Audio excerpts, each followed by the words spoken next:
This is a PowerPoint presentation on a Western culture shift. This is an opinion piece created by Dylan Coons. Alberta is my home province, and I'm very proud to call it home. Some of the issues that the economy and industry facing Alberta today are greenhouse gas emissions, water usage on a whole, and the environmental degradation of the land. The oil and gas industry is rooted deep in Alberta, dating back to 1904 in Medicine Hat for natural gas and 1947 in Leduc for crude oil. Alberta's oil sands has the third largest oil reserves in the world after Venezuela and Saudi Arabia. Still, Canada imports oil. Boreal covers 381,000 square kilometers of Alberta. That makes up for over 57% of the entire province.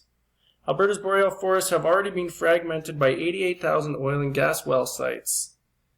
There's a lot of mismanagement of forest up there, and it is not done well.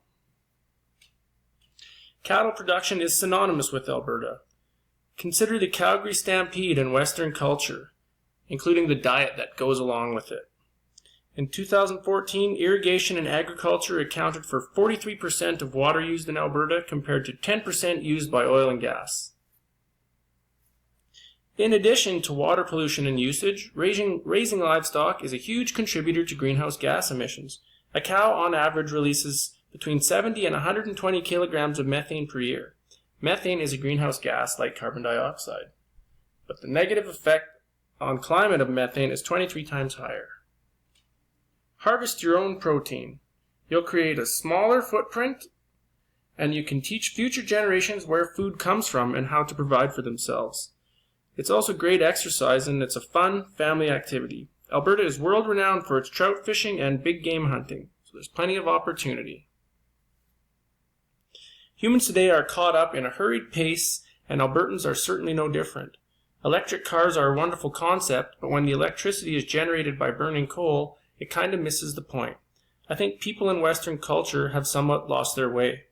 I certainly believe that for true social change to take place, it needs to get messy.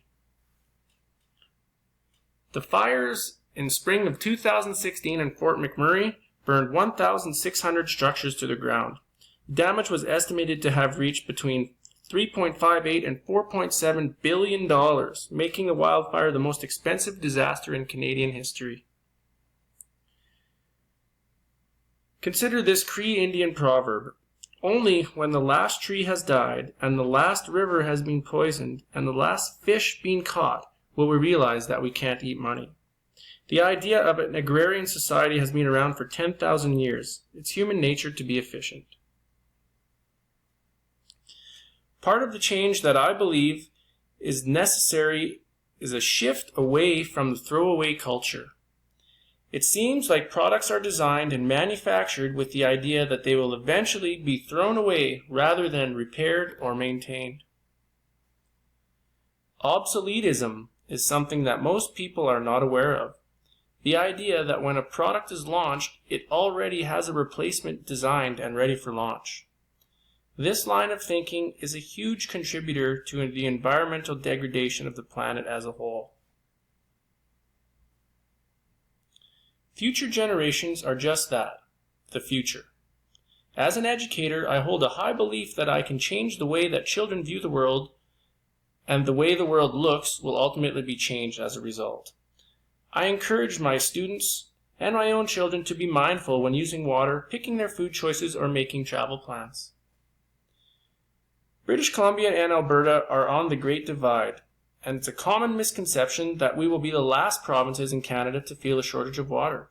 20% of the world's drinking water is in Canada, but Alberta accounts for only 2.2% of Canada's fresh water. If there was a culture shift in Alberta away from eating beef at every meal toward a plant-based diet, the amount of greenhouse gas emissions would be greatly reduced, as well as the amount of water used in our province. Vegetarians and vegans live on average 6 to 10 years longer than carnivores. Think about the cost of healthcare.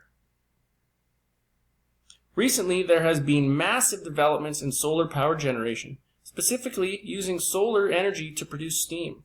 This steam, in turn, can be used to generate electricity by way of turning a turbine. Unfortunately, due to nothing more than greed, this technology is being applied to create steam for oil sand extraction. Canada's first commercial wind farm was installed on Cowley Ridge in southern Alberta in 1993, and in the 23 years since, Alberta now ranks third in Canada with an installed wind energy capacity of 1,479 megawatts. A total of 1,745 gigawatt hours of electricity were generated with hydroelectricity in Alberta in the year 2015. That comprised of a total 2% of the province's power generation. The Canadian Hydro Association estimates that Alberta still has more than 11,500 megawatts of remaining potential. Everyday items like carpet, clothing, food packaging, telephones, and vehicles are all comprised largely of plastic, which is made from oil and gas. Even the photovoltaic solar panels pictured here are being used to drive an engine on an oil pump jack could not have been made without it. Energy storage is the next big challenge of our time. Tesla and the 14 kilowatt per hour Powerwall battery is for sale for $7,800, largely out of reach. Can you think of any other innovative ways to store energy? In order for a shift in thinking to really take place, we need to be the change we want to see in the world. I personally have a long way to go to reduce my environmental footprint. I think it is important to try and improve year by year. It's the little battles. Thank you.